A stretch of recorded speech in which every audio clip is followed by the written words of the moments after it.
Salut, comment tu vas? La forme? Est-ce que tu es prêt pour cette vidéo?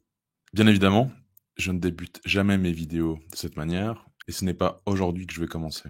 De plus en plus, le tutoiement est absolument omniprésent de nos sociétés dites modernes ou contemporaines. Et évidemment, ce tutoiement tend à effacer les distances, la hiérarchie, la verticalité et plus largement la lignée. L'utilisation du tutoiement interroge. Est-ce au nom de la liberté, de la fraternité, de l'égalité que ce tutoiement est substitué au vouvoiement qui devrait être utilisé de manière tout à fait normale et courante? Ou, autre chose, y a-t-il une volonté de détruire les frontières, les limites, la distance, la hiérarchie ou tout simplement la courtoisie de nos sociétés pour aboutir à ce qu'appelle Zygmunt Bauman la vie liquide? Quelles sont aussi évidemment les origines du tutoiement? D'où vient-il? Est-il révolutionnaire? Et pourquoi faut-il absolument utiliser le vouvoiement? C'est ce que nous allons voir maintenant dans cette vidéo analyse. Alors cette vidéo va se structurer en 3 parties.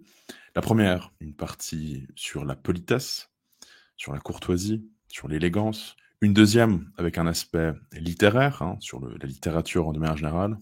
Et un dernier, évidemment, sur la question religieuse, sur la question théologique. Pour débuter, j'aimerais vous citer un manuel de la politesse et du savoir-vivre qui paraîtra bientôt aux éditions Maistre. Donc je vous retrouve dans la description pour aller sur le site de la maison d'édition que j'ai créée, et puis pour aller parcourir les ouvrages que j'ai déjà réédités, et éventuellement vous procurer cet ouvrage. Je cite cet ouvrage. C'est une question très controversée que celle du tutoiement. Un mari et une femme, appartenant au grand monde, pourront bien se tutoyer, dans l'intimité, mais jamais devant une tierce personne, et encore moins en public. Il y a encore beaucoup de familles qui persistent à repousser ces circonstances atténuantes de l'intimité. Autrefois, dans la classe bourgeoise et même parmi le peuple, les enfants ne tutoyaient pas leurs parents, et certes, ils ne les aimaient pas moins pour cela.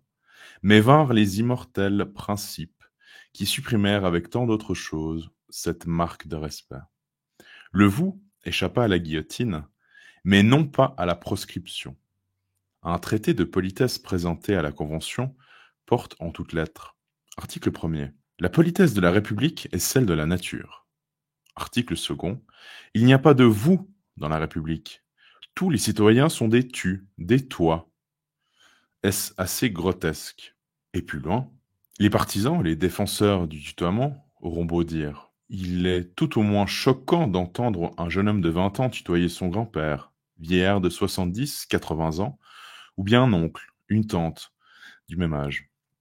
Le rencontre même aujourd'hui des gendres qui poussent l'oubli des convenances jusqu'à tutoyer leur belle-mère. Où s'arrêtera le progrès?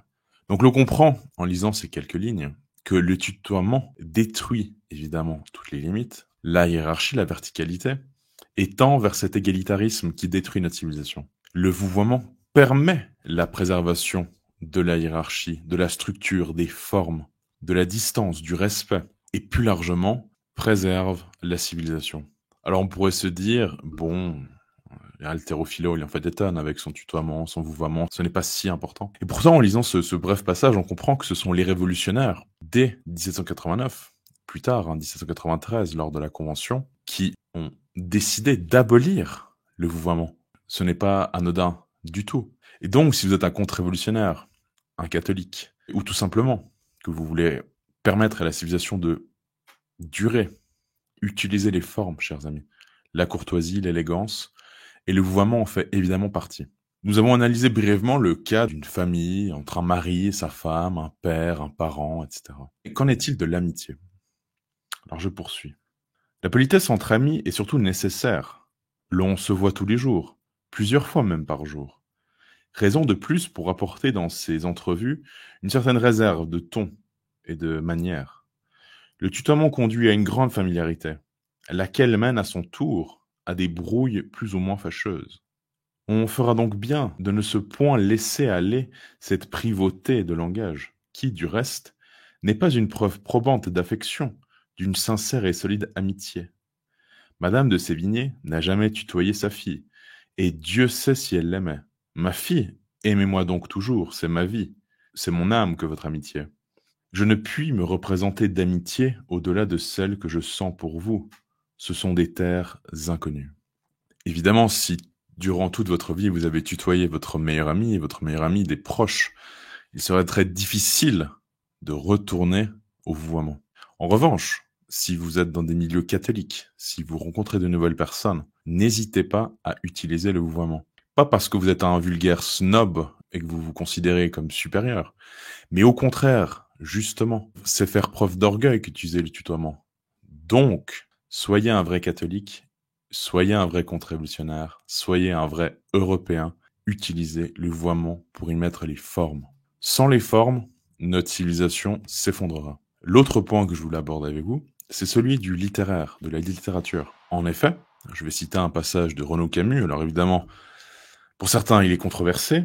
Néanmoins, il fait partie des rares à encore utiliser les formes, à utiliser le vouvoiement, et malgré tout, malgré ce que certains pourraient dire, aussi à défendre certains principes contre-révolutionnaires, et le vouvoiement en fait partie. Alors je cite un passage de son journal du 19 mai 2024. À peine rencontre-t-on qui que ce soit, s'enclenche le processus de marche, ou plutôt de course, tant il est précipité à la familiarité. L'exaspérant et fameux Call Me Dave, Call Me Samantha des Américains, dès la première poignée de main, n'en est que la forme extrême et caricaturale. Il est d'ailleurs complètement francisé, et l'on ne peut plus guère échapper, dès la première rencontre d'inconnus, à la demande, de leur part, d'être appelé par leur prénom, et de vous appeler par le vôtre. Requête dont ils se dispensent assez volontiers, d'ailleurs, et qui ne ferait que précéder de quelques jours, de toute façon, voire de quelques heures ou de quelques minutes, la proposition ou la demande de tutoiement. Tout cela est bien sûr étroitement lié au relâchement dans le vêtement, dont je parlais hier. Il ne s'agit jamais que d'abolir les formes, les structures, les distances, qui sont autant d'obstacles au remplacisme global, à l'interchangeabilité générale. C'est la liquéfaction du monde, prélude à sa liquidation. Et donc là, on comprend bien évidemment. Alors pour rappel, qu'est-ce que le remplacisme global? Le remplacisme global, c'est le système qui permet le grand et le petit remplacement. C'est ce qui permet de liquider l'homme et la civilisation. Donc liquéfier avant sa liquidation. Et nous en sommes là. Abolition des frontières, abolition de la distance, abolition des sexes, abolition des couleurs, je ne sais plus comment le dire, n'est-ce pas? Et donc, ce remplacisme global, ce manque de forme, permet le changement de peuple, le changement de civilisation, le changement de culture. Il permet tout. Et bien sûr aussi la technophilie. La technophilie, puisque c'est l'aboutissement du sans-frontiérisme appliqué à la technique. Comme le dit, n'est-ce pas, un invité que j'ai reçu, tout ce qui pourra être fait sera fait. Et donc, tout cela amène à la destruction des Européens d'Europe et de la chrétienté. But final ou terminal de cette liquéfaction et liquidation. Et le dernier, c'est un argument religieux. Donc nous avons abordé la question de la forme, de la politesse, de la courtoisie, celui d'un point de vue littéraire, stylistique, d'avoir des formes. Et le dernier, c'est l'argument religieux, théologique. Que nous dit par exemple Monseigneur Lefebvre? Tutoyer Dieu d'une façon systématique n'est pas la marque d'une grande révérence, et ne relève pas du génie de notre langue, qui nous offre un registre différent selon que nous nous adressons à un supérieur, à un parent, à un camarade. Le tutoiement a envahi l'ensemble de la liturgie vernaculaire. Le nouveau missel des dimanches l'emploie d'une façon exclusive et obligatoire, sans que l'on voie les raisons d'un tel changement, si contraire aux mœurs et à la culture française. Donc évidemment là, nous avons évoqué les principes de 89 et l'abolition du vouvoiement, mais évidemment il y a un deuxième épisode, si j'ose dire, c'est celui de Vatican II, qui a aussi aboli le vouvoiement, suite à ce que Pierre Hillard appelle la révolution de 89 dans l'Église. Et donc, il est tout à fait cohérent, si j'ose dire, ou logique, que l'abolition du vouvoiement fait lors de la Révolution dite française soit aussi appliquée à Vatican II. J'aimerais vous citer l'abbé Vincent Bétain de la Fraternité Saint-Pie X, qui a écrit un petit texte à ce sujet. Avant que la Renaissance n'adopte le vous comme un signe de raffinement des mœurs, le tu était le plus courant. Les révolutionnaires se reconnurent par le tutoiement comme pratique égalitaire. Ainsi, le 8 novembre 1793, la Convention par décret imposa le tutoiement dans les administrations. Il visait à supprimer toutes les distinctions hiérarchiques et à imposer le tutoiement entre tous les citoyens français. Mais cela ne durera pas. Est-ce pour cela qu'en 2007, le ministre de l'Éducation nationale a manifesté une velléité de réintroduire le vouvoiement à l'école? Libéré de son image bourgeoise compassée, le retour du vouvoiement sera-t-il le rappel de cette nécessaire discrétion à l'égard de l'autre? Il ne s'agit pas seulement d'abolir le tu provocateur, mais de rétablir les différences pour retrouver le bien de la vie en société. Dans une lettre qu'il adressa aux religieux de la fraternité, Monseigneur Lefebvre leur recommanda de toujours vouvoyer les enfants. Pourquoi? Au nom de leur âme, jardin de Dieu et de ses grâces, pour donner à l'enfant la conscience de sa grandeur, et pour garder à l'éducateur la grandeur de sa mission. Certains pourront nous répondre, mais c'est un vieux texte, ces choses sont dépassées, nous sommes dans une autre époque, et donc ce sont des choses qui sont inapplicables. Justement pas, chers amis. Une vérité n'est pas de circonstance, n'est pas d'une époque. Une vérité est intemporelle.